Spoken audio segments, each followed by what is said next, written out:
Your social programming basically is an imprint. Instead of saying good or bad, it's basically which perception do you lean towards. If you lean towards a bad decision, then you end up with a bad perception. If you lean toward a good, then you end up with a good perception. This is all the social. And there's another where you interact without expecting either one. And then you wait for the perception of the world to come to you instead of your perception going to the world and interfering with the process of your path.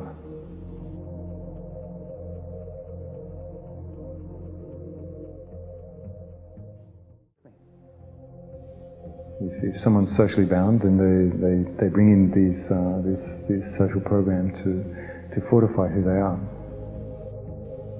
If imprinting's not happening, then it stays on the level of your feeling, and you witness it, and then you reflect back through your voice, through how you speak. Instead of thinking what you're going to say, you know what you're going to say. There's a big difference. There's not a script. If somebody comes into the room and their chakras or their energy centers are spinning in a way which is disruptive, I'll feel that in my body. So that's my body consciousness. So you may be presented with a pressure in your body, and you represent that pressure. If just say that I'm fully a socialized being, then I'll integrate with a social factor that comes into the room through the person, and be totally unaware of the spinning factors that are in my energy field. So there's a big difference between body consciousness and social interaction. The voice that is incessantly inside your mind doesn't bubble up.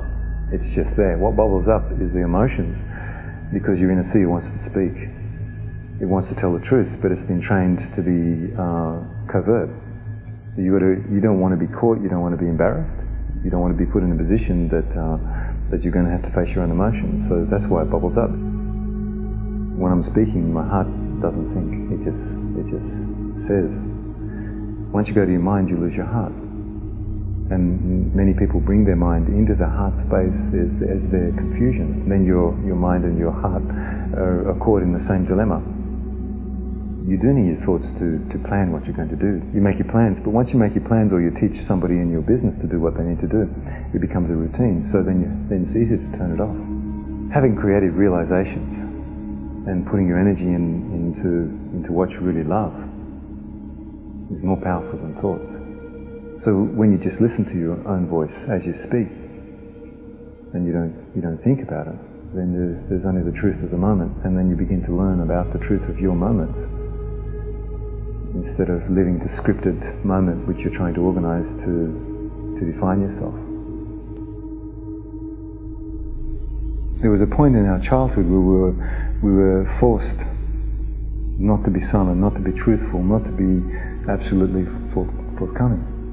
And once that happened, then the child starts to speak to themselves and starts to mimic the program which is given to them, instead of you know how children are. They're very straightforward, tell you what they see, and then they're punished to the point where they don't want to tell you what they're seeing anymore. So they make a promise to themselves that they just don't want to see it anymore because it's too painful. Their truth is too painful. Their heart is too painful. So then they go to the social program, and everybody's happy about being programmed, and you get forced into a very, very strange corner that you can't get out of.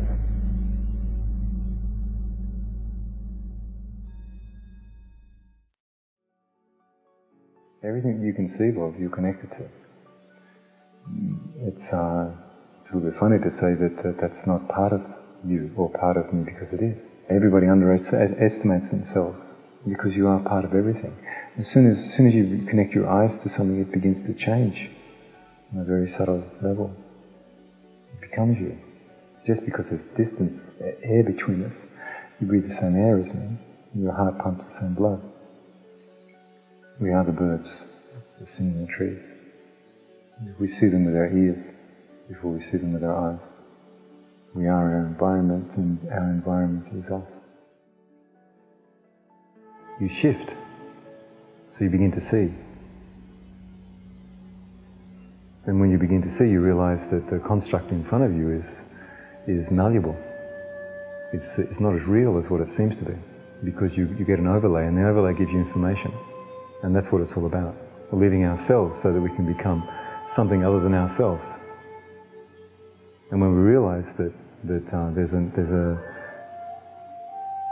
image or images, holographic images, which have been denied us, once you see that the information comes to you, then you've got no choice but to interpret it in the way that it's meant to be seen. There are many different ways of seeing. I see you when I feel you. I see you when I hear you speaking. I see you when I touch you. I see you when I taste the food you cook. I see you when your energy field has got something in it. I see your gestures. You observe everything with your energy field. So you don't have to look at it to observe it. Observation is done with all of our senses. When people come and visit me sometimes, I see the luminous bubble, and it's just clear like water. And if the person's intending to leave when they're coming, if they're giving me something, the bubble goes back in on itself, so it gives me the information, shows me exactly what they're going to do. This is just a very rough example. So I know the person's leaving, so I don't invite them inside, because I can see their energy bubble. But every time that I meet someone, I don't see their energy bubble, I'll see something else. So you have to learn to wait. You have to forego the idea that you're going to know. And you can't really know anything if you decide you're going to know something, because then you've scripted yourself to actually see what you want to see, instead of seeing what you're meant to see. And if you think it should be a certain way, then you'll just see the world the way it normally is. When you see it, it's different. And to do that, you have to be empty inside yourself.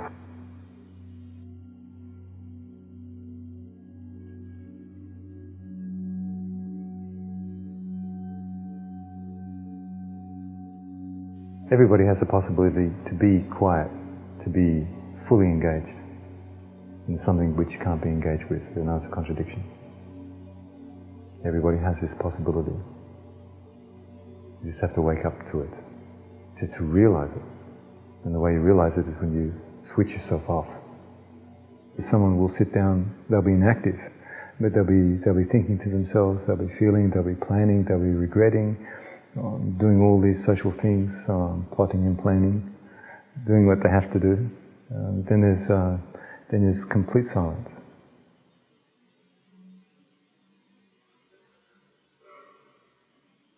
So, you just gave an example.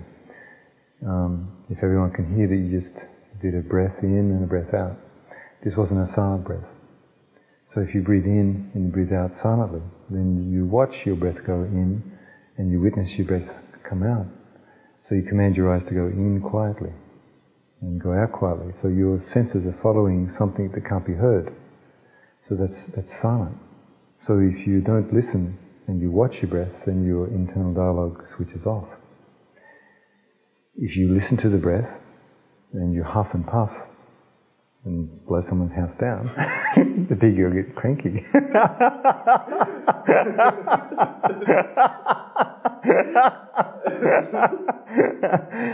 If you listen to it, then it's just like having an internal dialogue.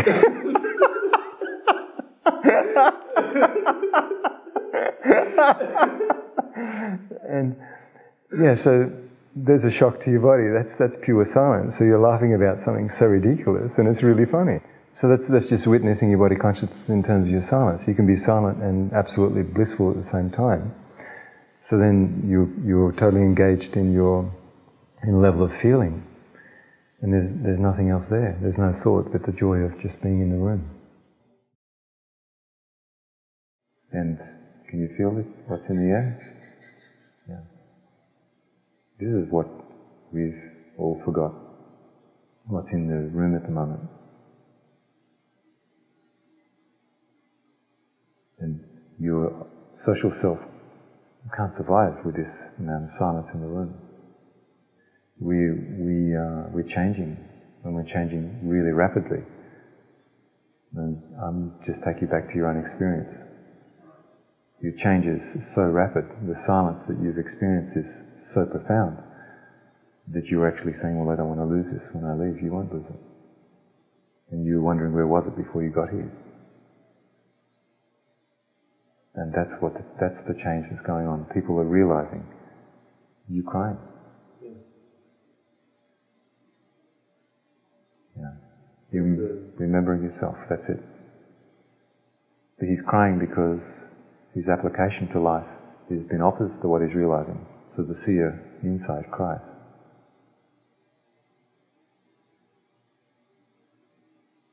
Not out of unhappiness, but because you're at the moment remembering yourself.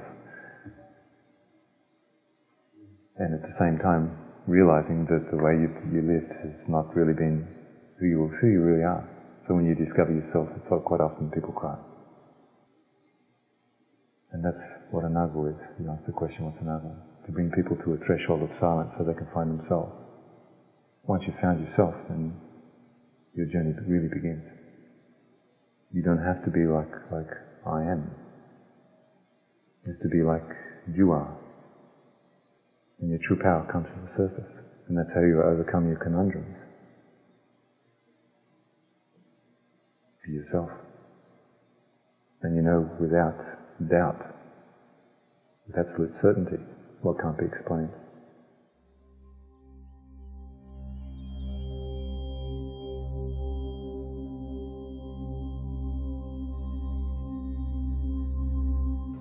And you begin to watch yourself. And as you watch yourself, you become aware of other people. And as you become aware of other people, you begin to be totally absorbed in what really needs to happen. When I look at you, I look into my heart at the same time. And as I look into my heart, I feel you while I see you. So you become me and I become you. You go back to the point where you feel vulnerable, and then you express yourself from that vulnerability by being of service to people and loving yourself through loving other people, and be silent and be non-violent. And then you honestly come to terms with your real self. Just imagine Jesus is on the cross. And he says, "Oh my God, why do you forsake me?" These words have separated you from your own identity. You identify with the power beyond you instead of the power within you. So these words are crucial to create separation and the idea that we're less than what we are and something else has ultimate control over our destiny, this is not true. We have ultimate control over our destiny. We are our hearts. The Aramaic language has a different understanding to the way it's been interpreted. And even when it was interpreted into Aramaic, how do you know that's what was said? Now, just say he was on the cross, and instead of saying, "Oh my God, why do you forsake me? Oh my Father." Didn't he really say, "Oh my beloved, why do you forsake me?" When he said, "Oh my beloved, why do you forsake me?" he was saying, "Oh my heart of hearts, the heart of another crucifies me.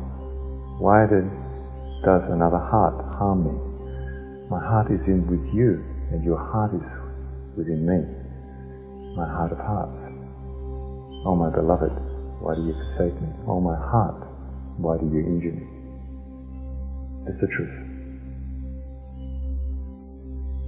Then we become connected to the most profound union there is, our hearts, in what we do to each other. So when you crucify someone, or you crucified yourself, you understand that the heart of another is totally misunderstood. That you are inside of me and I am inside of you.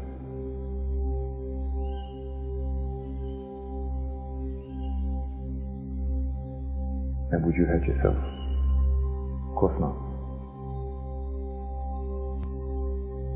And that's why it's so very important to come to terms with our inevitability as human beings. The very last thing that we'll be looking for at the end of our life is our beloved, the heart that we have within another. If we can't find that heart, then we die alone. So we best live with the idea of our inevitability. And cultivate this preciousness.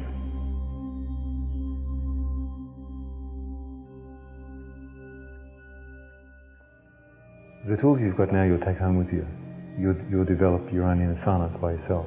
You'll develop your power in your body by yourself. I can't do that for you.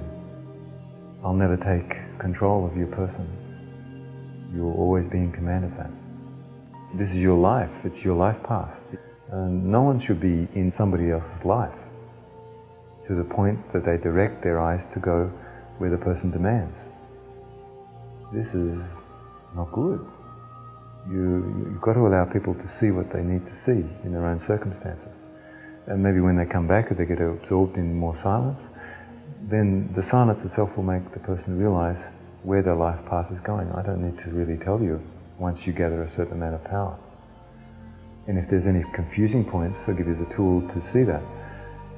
I don't keep the tool to make you dependent on me, because that's ripping you off from your own life path. That's criminal. That's why I'm not a guru.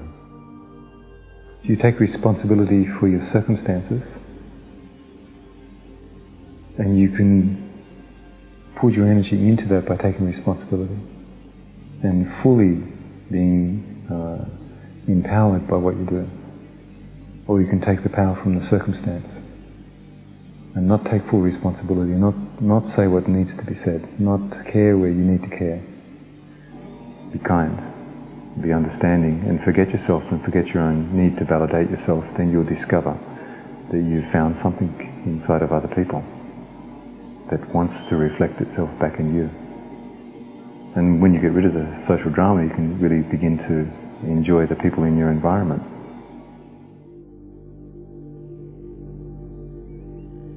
If there's nothing really to put your heart to, then you watch what the circumstance brings you, and you view exactly what's going on, and you'll be directed whether it's appropriate to put your integrity there or to watch with your integrity intact. So it's you just watch the play in front of you, and either withdraw softly or participate appropriately. Either way, it's a participation. Watching something from your own integrity changes the event just through the observance of it. But if you watch that event without your integrity and you're fully programmed, then you don't have the same effect, because it feeds into it. If you expect something and the other person doesn't have this expectation, you're actually manipulating them on the level of energy to comply. And it's like a very subtle form of violence until everyone gets into a position where everyone's playing this game.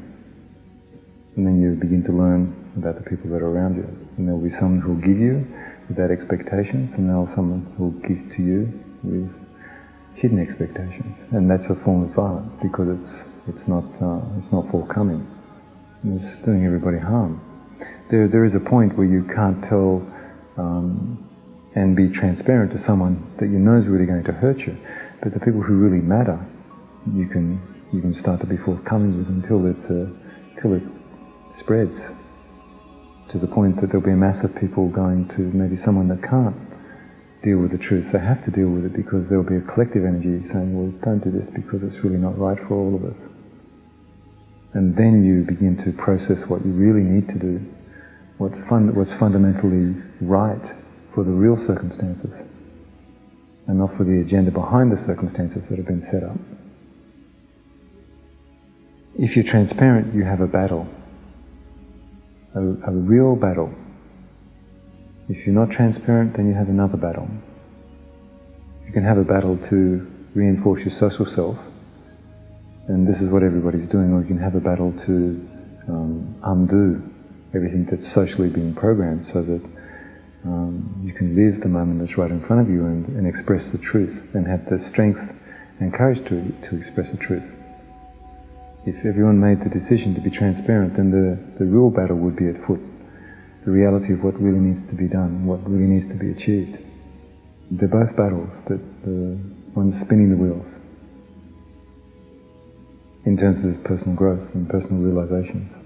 I mean, people can have personal growth and personal realizations in terms of manifesting something, but it's the manifestation of within that we really all need to have a close look at, so that we can begin to heal ourselves and the planet through our personal interactions. How can we go any other way? We've been doing it a little bit wrong. And this little bit wrong is having huge consequences. So you have to try and do it a little bit more right. And then your truth becomes apparent, and then there's less to say and more to do.